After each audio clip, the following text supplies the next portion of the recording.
It's been over 300 days in our Minecraft survival world and we've built some pretty cool stuff, including some awesome terraforming. While everything is shaping up beautifully in our world, I must admit I'm getting fed up having to manually harvest all of these crops. Seriously, we need to get some automation in place, and today we're going to be doing just that. Not only are we going to make a bunch of farms, we're going to make the ultimate all-in-one fully automatic farm, connecting over 10 different farms and harvesting a bunch of different crops, including wheat, carrots, sugarcane, melon, pumpkin, kelp, cactus, bone meal, and moss. So why are we wasting time talking? Let's get to work. I must admit I've been busy for well over a week now, digging out a huge area for all of these farms and gathering a ton of resources, including logs, redstone, iron for hoppers, glowstone, and tons of other stuff. So I think we're pretty well prepared, or I hope so at least. Anyway, I guess it's time to put these hands to work, or should I say blocks? But you guys get the idea. So before we even get started, I guess you guys can already see there's a little bit of a difference today. We're going to be playing without shaders. So let me know in the comments what you think. Do you prefer with shaders or without shaders? We will be doing some time lapses and showcases with shaders on, but let me know your thoughts below. So as you can see, I have been pretty busy laying out a bit of framework here, and we're going to have these farms over 2 floors. Now each area here is going to have a different farm behind each one. And then we're going to have a storage section in the center just about here. So items will all be filtered into it. So wherever we have the farms, it'll filter across and come across to the storage area, which will be fully automatic. Now we do have an area just down here which is going to be exactly the same. So we're going to have our storage section in just the middle here, and then our farms are going to be placed in each of these little slots at the sides here. And at the back here we're going to have a bit of a moss slash bone meal farm, which is going to be pretty cool. But overall we've got quite a lot of work to do, so let's start by going ahead and just getting in some of the framework first of all. This will make it a bit easier for us to see kind of what we're going to be building and kind of structure everything out in place. So we're going to go ahead, strip these down, and then we're going to go ahead and put this all around.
Okay, so we got our lower level all in place. As you can see, this is actually looking so nice now. I do love the style of this. Gone with that same theme that we had upstairs. I think at the back here, we're going to have a bit of a bee farm where we're going to collect honey bottles on one side and honeycomb on the other. A couple of areas at each side here for some flower farms. And then over this side, I think will be a cactus farm. So yeah, I think this is pretty good. And of course, our storage is going to be in the center. And then just behind that, we will have our sort of moss slash bone meal farm, which is going to be a pretty huge one. So you can see we've got this large area here. So I've got a pretty big idea for that area. So it's going to be cool once it's all in place. Now heading upstairs, you can see there is still a bunch of work to do up here. We still got to get in all of our floor, all of our walls, and kind of lay everything out. But I've also got to work out an area where we're going to be having all of our items filter. But I guess we'll get everything all in place first and we can work that one out after.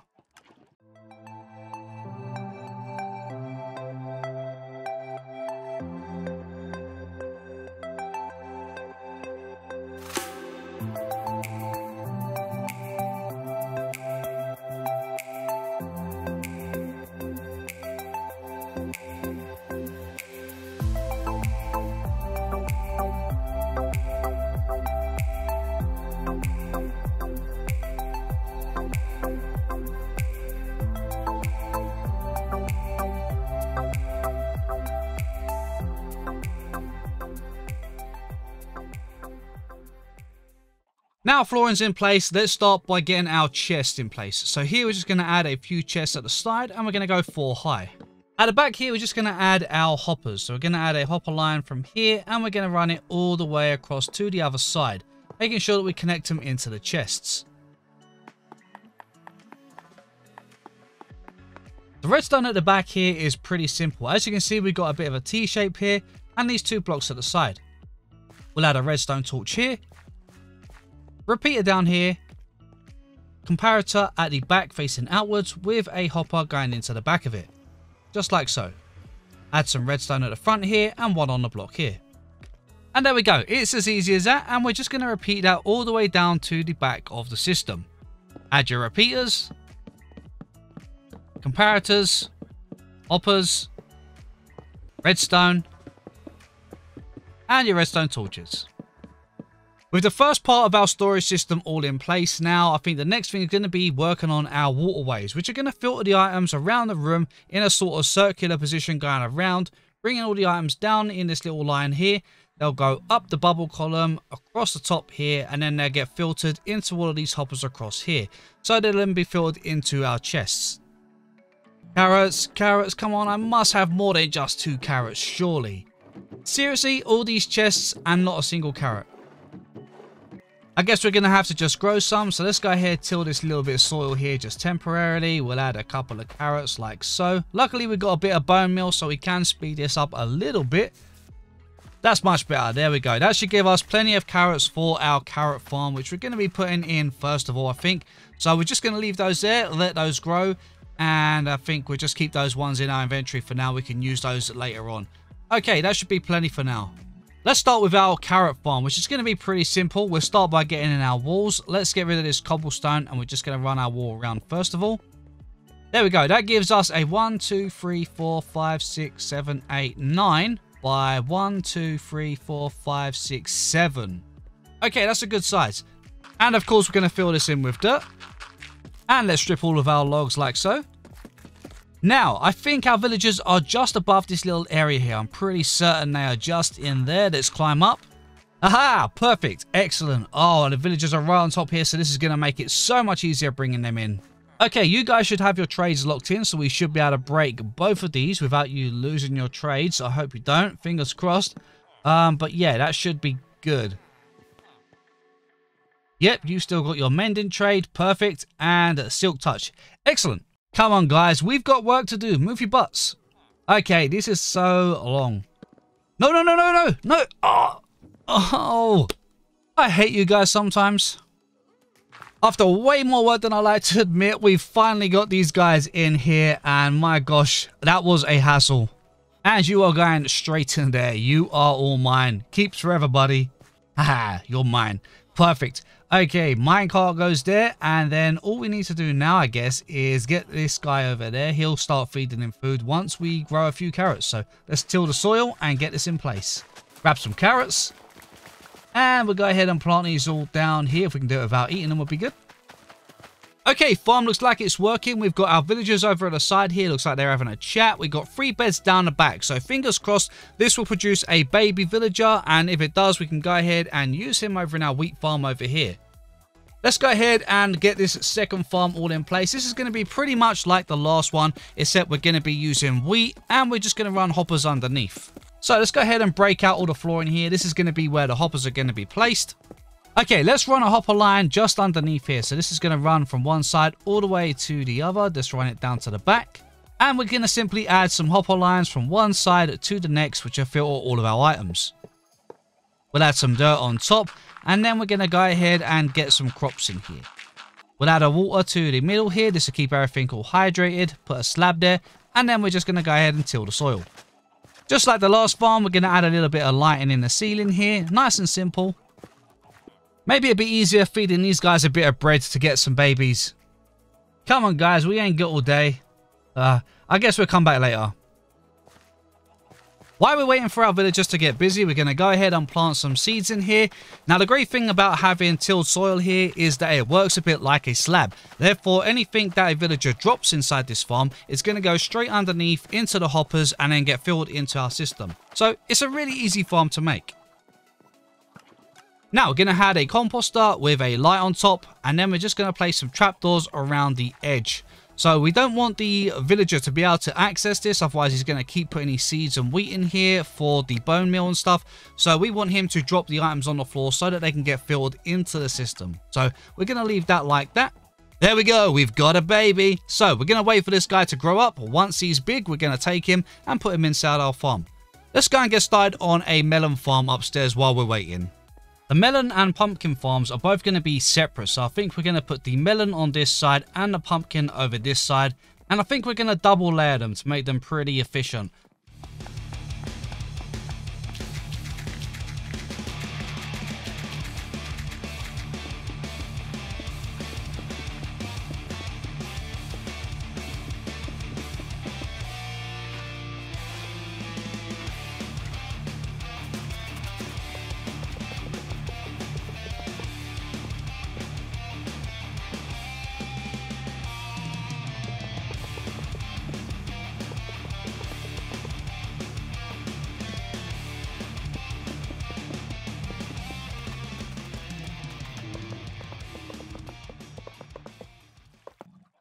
Okay, we've got our farms all in place. We've got the melons on this side and the pumpkins over on this side. So this all seems to be working now, which is pretty good.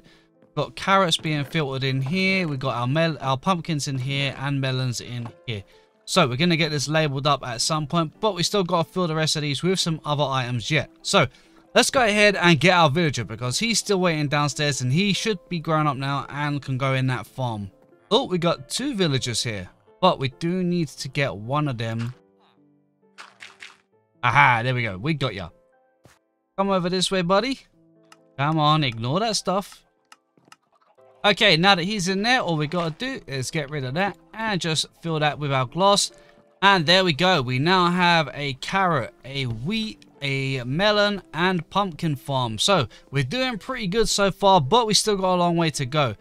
Okay, next up we're going to go for the Kelp Farm. So this is going to be a very simple one. I'm going to go ahead and break out this little path here. We'll put down some packed ice. Okay, I think we're going to put down some sand to grow this on. You can put it on dirt if you want, but I think sand is going to look a little bit nicer. Let's add some blocks. Next we're going to add our pistons all the way across. Let's get our observers all the way across. Place our redstone behind our observers. And we're just going to place some glowstone just above the observers there, just to give us a little bit of light in the farm here and just make it look nice in general. Let's add a bucket of water here and a bucket of water here, and they should both reach to the hopper at the end. Perfect. Oh, man. Okay, guys, I've mended the area. We're back to normal. I can't believe that creeper got me. Why can't they make them bright blue or bright pink or something just so we can see them? Because they're green, they blend in with everything. Okay, now that we've got our glass in place, we can simply add a bunch of signs all the way across here. Okay, so let's put one there and one more on that corner. Now that should be fine there. Now, if we place our kelp on here, this should cause all the water sources above to grow into water source blocks. So that should be fine. That will allow the kelp, once broken, to go up right to the top. And then we're going to put another stream across the very top, which is going to push it out. And it'll drop down in here. So let's go ahead, fill our buckets up and finish off the farm. Okay, that's another farm in the bag. So I've been standing here for about 5 minutes or so now just to make sure that everything is all working, and it is. So if you watch the kelp, it grows. Once it gets to the observer here, the pistons break it. Some of it gets pushed straight into the water stream, but whatever parts don't get floated to the top and then pushed over, and then they drop down into the stream. So one way or the other, it's a 100% efficient farm. And yeah, it's working really well. So hopefully that should build our kelp up in no time. Next up, I wanted to get in some sugarcane farms. Now for these designs, I have gone with something fairly simple because I didn't want to use hopper minecarts. For those of you that are unaware, hopper minecarts can cause a lot of lag. In fact, one hopper minecart can cause more lag than about 60 to 70 single hoppers. So it's quite a lot. So I wanted to keep this one fairly simple, and we stacked 3 of them, one behind the other. So we should get a fair amount of resources back from this one. And overall, I think the design looks really nice. Next I wanted to go ahead and get in the storage for the lower level because we've got no farms down here yet, but I wanted to have the storage in place before we made a start on working with them. This would make it much easier when we decide to get the farms in place. The first farm on the lower level was going to be a cactus farm. I know that I built one upstairs previously, but this was a really bad version of it, so I decided to bring it down here because we're going to use the area upstairs for some extra storage or maybe something else a little bit later on. But for now I just want to keep all my farms in the same area. This is a simple double layer cactus farm and it should produce a decent amount of cactus. I will be using some green dyes, so it's going to come in handy at some point. One thing I haven't really done is experimented with bees, so I wanted to make some honeycomb and some honey bottle farms. This farm here is quite a simple design, so I may expand it at some point. But overall we should get a good amount of honey bottles and honeycomb from both of these. So I don't really know how much we'll be able to use them, but it's nice to have this in here available to use. I think the honey blocks themselves are going to be pretty cool because I like the effect of them. I think there's a few places we could use them in some builds, so we'll probably make use of those. As for the honey bottles, I probably won't use an awful lot of those, but it's definitely going to come in handy at some point. Phew, and we are finally back. My gosh, I gotta say, that is a lot of work for one episode, but it has been a lot of fun. We have got a wheat farm, a sugarcane farm, a melon farm, we've got a pumpkin farm on this side, kelp farm, and a carrot farm. Now this is all rigged up to the storage. We've got everything sorted in these chests. And already, whoa, look at all that. Already they're sorting out pretty nicely. We've got quite a lot of stuff, so this is going to be perfect for making a villager trader, which is going to be down here a little bit later. We're going to make maybe another 2 levels down and we'll do some villager trading areas and stuff like that. Now on the bottom level here I've still got a little bit of work to do. So first of all we've got our cactus farm. This is all up and running. We got these little flower farms here. So basically once we get some bone meal in these, we'll be able to produce, basically just flip the lever and that basically produce a bunch of the flowers we can use for dye or for decorating with more flowers. And we got the same on that side for the other 2 tall flowers. Over here, this is a honey farm. So basically on one side will be honey bottles, the other side will be honeycomb. But before I can get this all in place, I've got to fill one side up with empty bottles and the other side up with shears. So this is going to take me a while to get all of the items for this because we're pretty much out of most of our items now. So I'm going to get that all in place. Once that's all in place, I will put in the beehives, but I don't really want the bees flying around at the moment, so we're going to leave them for now. Now, other than that, I do have one other little thing that I've got to do at some point, so we'll come back later on in another episode, and that is put in the moss and bone meal farm, which is going to be out here. It's going to be a pretty big one too. But other than that, everything else is all in place. We've got our waterways in place, which is going up to our storage system. It will also collect all the items from our honey farm, which are going to come all the way down here. So yeah, this is actually pretty good. Everything is really well organized and in place, so I'm pretty happy with the way things are shaping up. But it's just got a few little things that we still got left to do, so we will get them done at some point later on.